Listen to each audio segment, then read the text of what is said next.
अस्सलाम वालेकुम स्टूडेंट्स। मैं उम्मीद करता हूं कि आप सब खैर व आफियत से होंगे।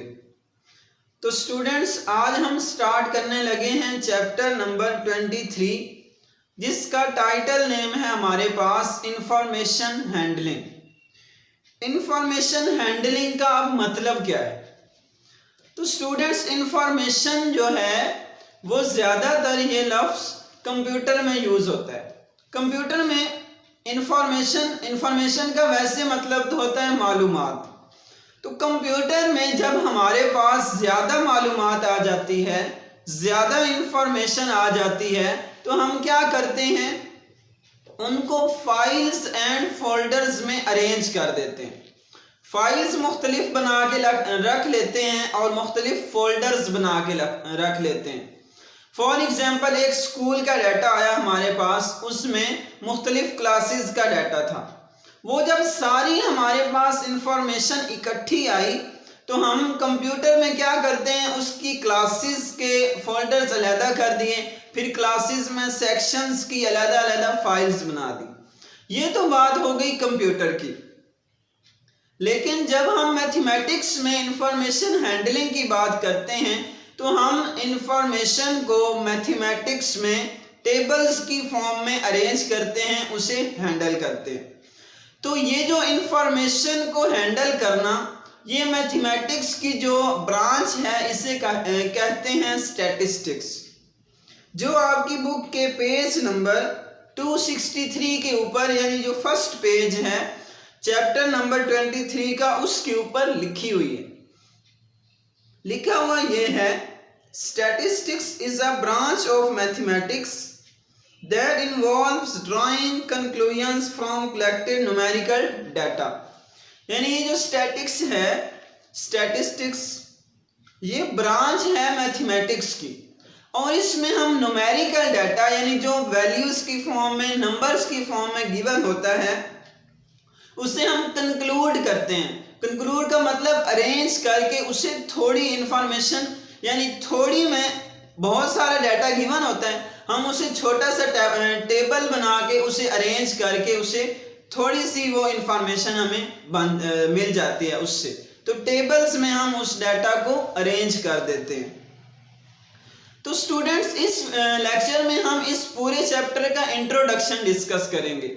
इंट्रोडक्शन में क्या होता है, मैं आपको मेन पॉइंट्स बताता हूँ। तो मेन पॉइंट, सबसे पहले तो मैंने आपको बता दिया कि इंफॉर्मेशन हैंडलिंग क्या है। उसके बाद हमारे पास जो टॉपिक है प्राइमरी डाटा और सेकेंडरी डाटा। प्राइमरी डाटा क्या होता है, ये पेज नंबर 264 के ऊपर लिखा हुआ है।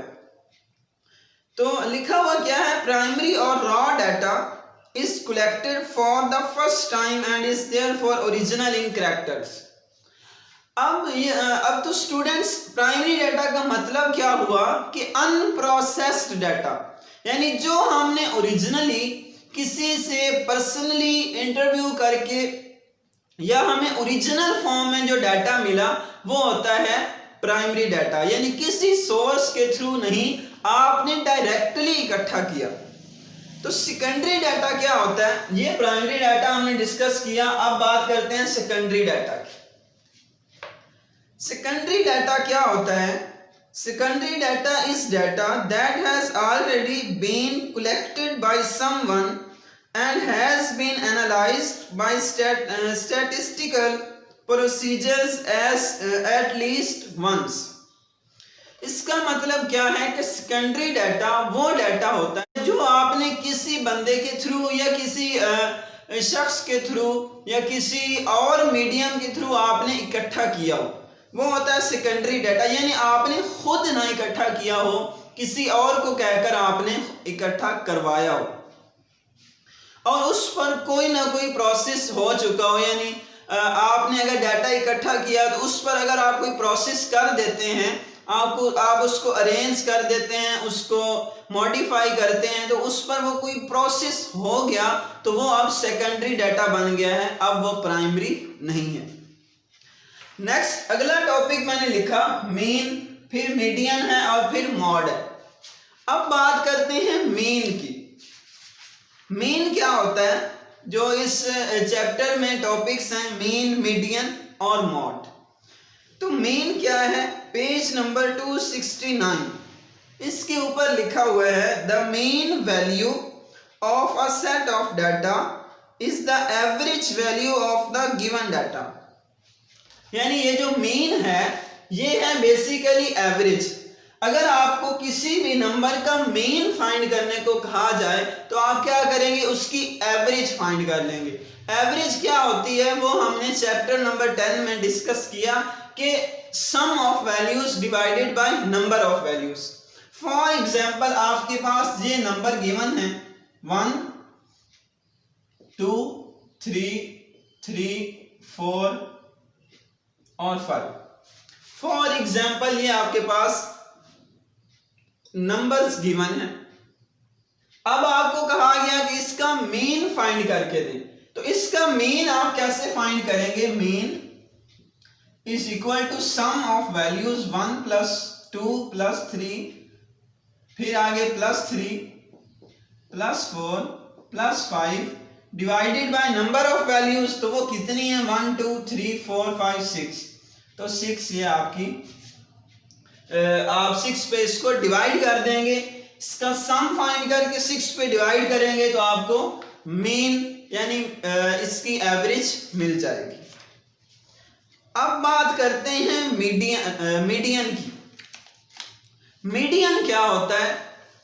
पेज नंबर 272 के ऊपर लिखा हुआ है the median value of a data set is the value that lies in the central position after the data has been arranged in ascending or descending order। तो स्टूडेंट्स इसका मतलब ये है इस पूरी स्टेटमेंट का कि मीडियन वो वैल्यू होती है वो जो किसी भी डाटा में सेंट्रल पोजीशन पे आ रही होती है। अब देखें इसी एग्जांपल को ले लेते हैं। इसी एग्जाम्पल को अगर मैं दोबारा लिखूं 1 2 3 फिर 3 4 और 5। अगर एक मैं एग्जाम्पल ये लिखूं, दूसरा मैं इस एग्जाम्पल में से एक नंबर को कम करके लिखता हूं 1 2 3 4 और 5। ये मैंने आपके सामने दो एग्जाम्पल्स लिखी, ये अलग है वो अलग है। अब अगर आपको कहा जाए कि इनमें से आप मीडियन फाइंड करके दें, तो मीडियन फाइंड करने के लिए आपने सबसे पहले उन वैल्यूज को अरेंज करना है। अरेंज आप डिसेंडिंग ऑर्डर में भी कर सकते हैं या असेंडिंग ऑर्डर। ये मैंने असेंडिंग ऑर्डर में किया हुआ है। तो मीडियन क्या है? मिडल टर्म, यानी 2 टर्म इधर हैं 2 इधर, तो मिडल में क्या आ रहा है? 3। तो इन सारी वैल्यूज का मीडियन तो हो गया 3, इनका मीडियन हो गया 3। अब बात करते हैं इधर, अगर आपके पास ऑड नंबर ऑफ वैल्यूज हो तो मीडियन एक वैल्यू आएगी, एक नंबर आएगा। अगर आपके पास इवन नंबर ऑफ वैल्यूज हो जैसे ये हैं, ये 6 वैल्यूज हैं, तो 2 हमने इधर से स्किप कर दी, 2 इधर से स्किप कर दी, हमारे पास दरमियान में बची 2 वैल्यूज। तो जब आपके पास मीडियन में 2 वैल्यूज आ रही हो तो आपने उन दोनों का सम करना है, 2 पे डिवाइड कर देना है और वो आपका होगा मीडियन। ये आपका था टॉपिक मीडियन का। उम्मीद है आपको समझ आ गई होगी। तो स्टूडेंट्स नेक्स्ट जो हमारे पास इस चैप्टर में टॉपिक है वो है मॉड। मॉड क्या होता है? The mod is the value that is repeated the most number of times in the data set. Mod क्या होता है? वो किसी भी डाटा में जो वैल्यू ज्यादा बार आ रही होगी, जैसे इस डाटा में 3 2 बार आ रहा है, तो इसका फिर मॉड क्या होगा? 3। जिस डाटा में जो भी वैल्यू ज्यादा बार आ रही होगी वो उसका क्या होगा? मॉड। तो ये मॉड भी हमें समझ आ गया। उसके बाद एक लास्ट वन जो टॉपिक है वो है हिस्टोग्राम। हिस्टोग्राम क्या होती है? तो स्टूडेंट्स इस चैप्टर में हमें क्या कहा जाएगा, किस टाइप के क्वेश्चंस आएंगे, हमें डाटा गिवन होगा, वो 10 वैल्यूज़ हों, 15 हों, 20 हों, वो उनकी मर्जी है, बुक वालों की जितनी वैल्यूज़ हों। आपको कहा जाएगा फ्रीक्वेंसी डिस्ट्रीब्यूशन टेबल बनाएं। उस टेबल को बनाने के बाद हिस्टोग्राम का मतलब ये है उस सारे डाटा को आपने ग्राफिकली रिप्रेजेंट करना है। ग्राफ की शक्ल में अगर आपने उस डाटा को रिप्रेजेंट किया तो उसे हम कहते हैं हिस्टोग्राम। तो ये थे आपके topics main primary data, secondary data, mean, median, mod और हिस्टोग्राम। ये जो आपके चैप्टर नंबर 23 के मेन टॉपिक्स थे, ये हमने डिस्कस कर लिए। नेक्स्ट इंशाल्लाह हम अगले लेक्चर में एक्सरसाइज 23 स्टार्ट करेंगे। तब तक के लिए अपना बहुत सारा ख्याल रखिएगा।